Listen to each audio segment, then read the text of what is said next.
Hello everyone, or the one or two people who might be watching this. My name's Craig. I'm a software engineer, and I recently got my CDL, and I thought, what better way to commemorate that than buying a truck? So this is going to be a series about this truck. It's basically a truck in a box. It has some issues, so we're going to try and get those straightened out. I don't know much about these things. I'm a software engineer by trade, so any ideas or support you guys might have for me, by all means, let me know. We'll real quick just go around the truck, kind of show you what its current state is, and we'll go from there. Some of you might have noticed it's a Peterbilt. It's a 2003. It's got the C15 engine in it. I was looking for an 01 to 03 purposely because of the Cat C15 engine. The only thing I didn't like about it is it's a short hood, which isn't a problem. I don't think I'm going to be putting it on the road, but we'll give you a quick overview of the truck, its current state, and kind of where we're going to go from there. Here's the front. The paint on the hood obviously needs some love there. A lot of the wires, previous owner was going to remove the hood, so he disconnected all the headlights and such. So we got to check that out, see what we got to do there. So coming around the side here, the air cleaners look good. There's, take what you can get, right? This has the wet kit on it. I'm probably going to end up removing that tank because getting in and out of the truck from this side is obviously kind of difficult. So I'll probably get a combination tank, because this tank here, it's all beat to death. That needs replaced anyways. Also, it's not in bad shape. I think one of the biggest problems is the engine, and we'll go over that here shortly. But back here, I guess I read somewhere that this is a common problem. So there's a lot of corrosion there, and the cab mounts kind of are broken out of the back of the cab. So definitely need to spend some time there trying to get that fixed. I don't know if you remove the whole panel there and replace it, or how that works. Have to figure that out. Like I said, it's got the wet line kit. Overall, it's not in bad shape. Frame looks good. It is double framed from right about here all the way back. I don't know why they didn't, double frame the whole frame, but they didn't. Suspension doesn't look bad. Definitely needs new tires, obviously. They're all kind of dry rotted. Fifth wheel looks okay. It needs cleaned up. Air operated, obviously. This truck has the 2400 axles? No, 2300, 23,000 pound axles on it. It's got the airbags, got all that. It's definitely seen better days. But we'll get it working again. It looks like it was at one time or another spray washed, where it blew off all the black paint. I guess a lot of it's just primer left. Have to get that all painted and get rid of this corrosion. It's all around the frame. The back of the sleeper, it's got a bunch of little dents, I would assume from rocks hitting it from the tires getting thrown up there. So This tank looks okay. Got a couple dents in it. Obviously, you know, everything needs polished. My understanding is the guy I bought it from, he bought it at an auction. Had a blown head gasket, so he went ahead and removed the head. So that's why I say it's kind of a, you know, truck in a box. So I have all the pieces. A lot of the pieces he put back here in the sleeper, so that way he wouldn't lose them, keep track of them, keep it all with the truck. I'll get you some better pictures of that. The interior itself doesn't look like it's in that bad a shape. Obviously it needs cleaned up. Obviously the mattress is pretty much gone now, with all the parts laying on and all the grease and stuff. But let's take a look inside. You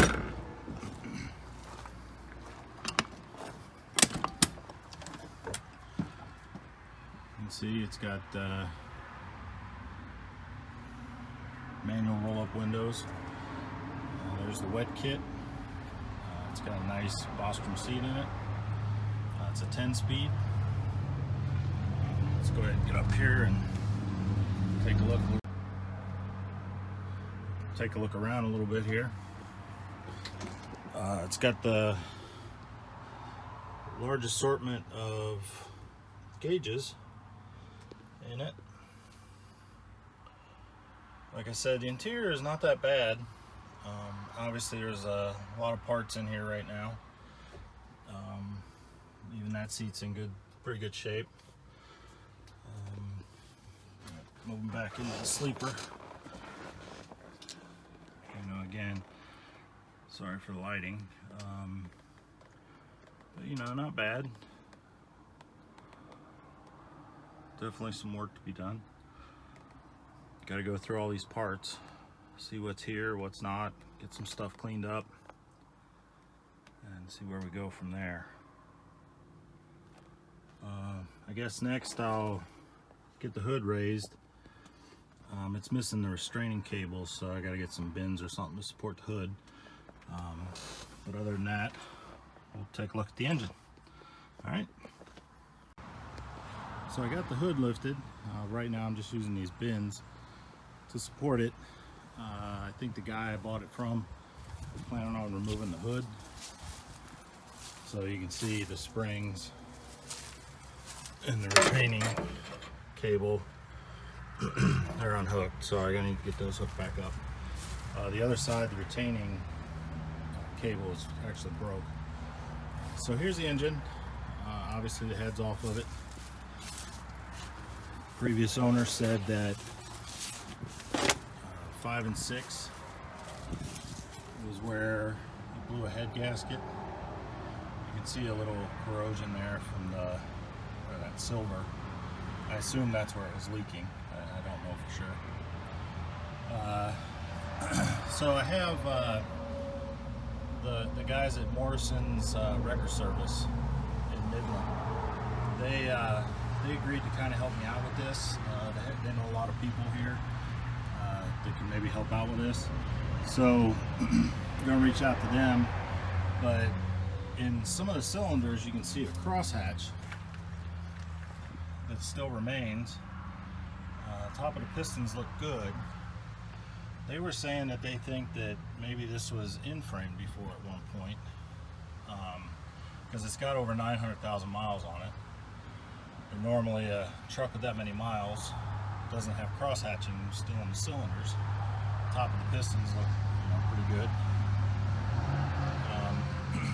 So the plan right now is you know, obviously the head's off. Going to take the head to the machine shop, have it checked out, see what we're getting into, and then they're going to call, I forget his name, they're going to call someone that they've used before to help out with this kind of stuff and see if maybe one of the liners had sunk, and maybe that's what caused it. You know, maybe the previous shim job wasn't done well enough. I don't know. So right now it's just kind of a fact-finding mission. So this is the passenger side of the engine. There's a lot of stuff that's, cut, missing. These are not connected, not sure what those go to. There's some cut lines here, not sure where those go. So basically it's going to be a little bit of work, figuring out, because I didn't take it apart, so it's going to be a matter of jigsaw puzzle putting it back together. So we'll go ahead and take a look at the other side here.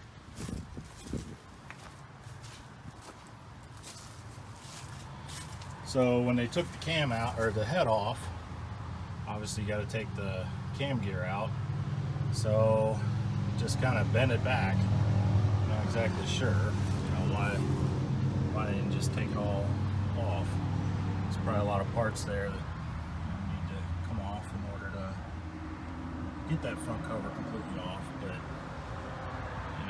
I don't know. I would have preferred that took the whole thing off. But and then here you can see this cable snapped, so I'll get a new cable for that. The spring's still here, I believe. Yeah, the spring's still here.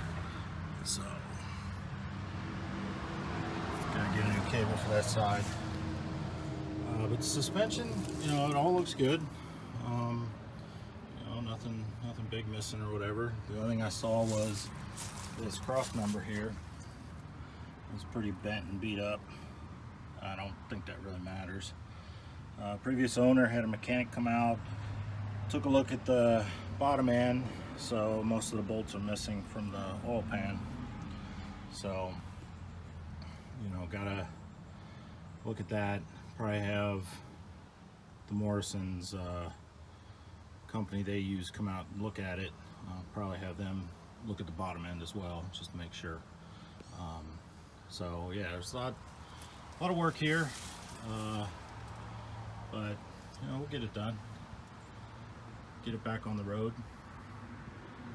So we'll see what happens. But I think for today, I wanted to come out and just take a look at what it's going to take to get these cables hooked back up, so I don't have to use this my stand here for the hood. Also, I wanted to look to see what it's going to take to get this cover the rest of the way off. Looks like there's some bolts and stuff in there I need to get to. I don't know if they're stripped or what it is. I'd like to remove as little as possible, get that off of there, but we'll see. Obviously it needs some belts, just needs some basic maintenance. Once the engine's together and all that. Definitely needs a lot of cleaning. Like I said, the air filters, they're okay shape. Got some little dings and dents in them. Just it needs a lot of TLC, and hopefully that's what we can give it. So we'll see. But what I know about this truck, what the previous owner told me was, I believe it started out in the oil fields of Oklahoma, and then it ended up becoming a farm truck. So I don't know, how well it was taken care of or whatnot. So but we'll find out. Get it back on the road. Plan right now is just to get it up and running. Cosmetic stuff can obviously wait till we get the engine fixed. So gonna work on that. Like I said, I don't know much about these things. I'm gonna go online, try and see if I can find some kind of Peterbilt manual or something, so I can figure out where all that stuff goes they took off. I know there's a fuel filter and some other things over here that have to locate and put back on, and all these wires and hoses, and get everything hooked back up right. So step one is fix the hood, maybe get some of this stuff, some of the parts out of the back of the sleeper, so I can start getting those cleaned up. Then I think this week I'm going to get the head evaluated, maybe get the Morrison's friend to come over, take a look at the engine, see what he thinks. At this point I'm thinking just I guess in-frame it again if it had previously been in-framed. I don't know how that works with if shims were installed. I don't think you can re-shim them, so who knows, maybe the block needs to be pulled out and inserts or whatever put in it. I don't know. We'll find out, I guess, here shortly, but we'll see. So alright, I think that'll do it for this video. If you liked the video, give me a thumbs up, and if you don't mind, give me a subscribe. This is definitely going to be an ongoing project, so we'll see how it goes. Alright, well, thanks a lot for watching, and I hope you'll continue this journey with me.